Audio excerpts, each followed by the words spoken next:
تم ان لوگوں کے لیے کامیاب ہو جو تمہیں ناکام دیکھنا چاہتے ہیں۔ غریب کا بچہ روٹی چرا کر چور ہو گیا اور لوگ ملک کھا گئے قانون لکھتے لکھتے۔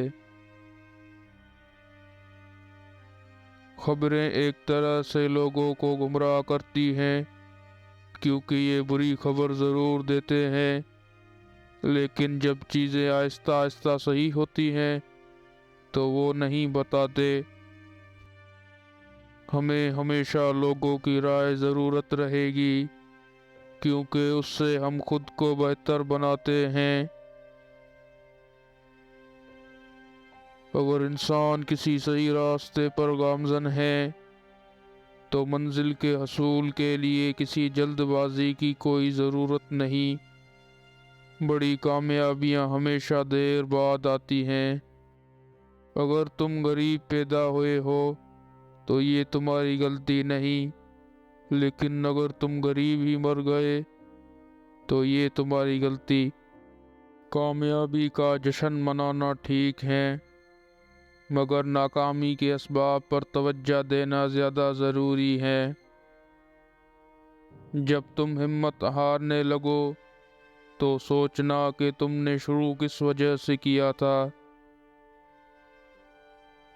وہ جس کے 4 بچے ہو اور بھوکے ہو، 8 پیروں سے بتاؤ اہل دانش، وہ گندم لے یا تختی لے۔ کچھ لوگ تھوڑی قیمت اور ہنر سے بہت زیادہ مال و دولت حاصل کر لیتے ہیں۔ مجھے یقین ہے کہ اگر تم لوگوں کو مسئلوں کی نشاندہی کر دو اور پھر ان مسئلوں کا حل بھی بتا دو تو لوگ اپنے مسائل خود حل کر لیں گے۔ کچھ بڑا کرنے کے لیے آپ کو کبھی کبھار بڑے رسک لینے پڑتے ہیں۔ میں نے اپنی زندگی کے ابتدائی 20 سالوں میں ایک بھی چھٹی نہیں کی۔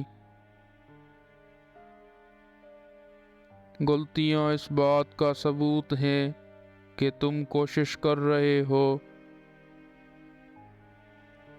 جسے ہارنے کا خوف ہے وہ ضرور ہارے گا۔ آپ کی ناخوش گاہک آپ کے سیکھنے کا سب سے بڑا ذریعہ ہے۔ اگر تم ایک چیز کو بہتر نہیں بنا سکتے تو کم از کم خوبصورت تو بنا سکتے ہو۔ تھوڑے بے وقوف اور عقل مند سے اچھی طرح پیش آؤ، کیونکہ امید ہے کہ تم ایک دن اس کے لیے کام کرو گے۔ میں زیادہ وقت مطالعہ کرنے میں صرف کرتا ہوں۔ کامیابی ایک لاغر استاد ہے۔ یہ ذہین لوگوں کو یہ سوچنے پر مجبور کرتا ہے کہ وہ ناکامیاب نہیں ہو سکتے۔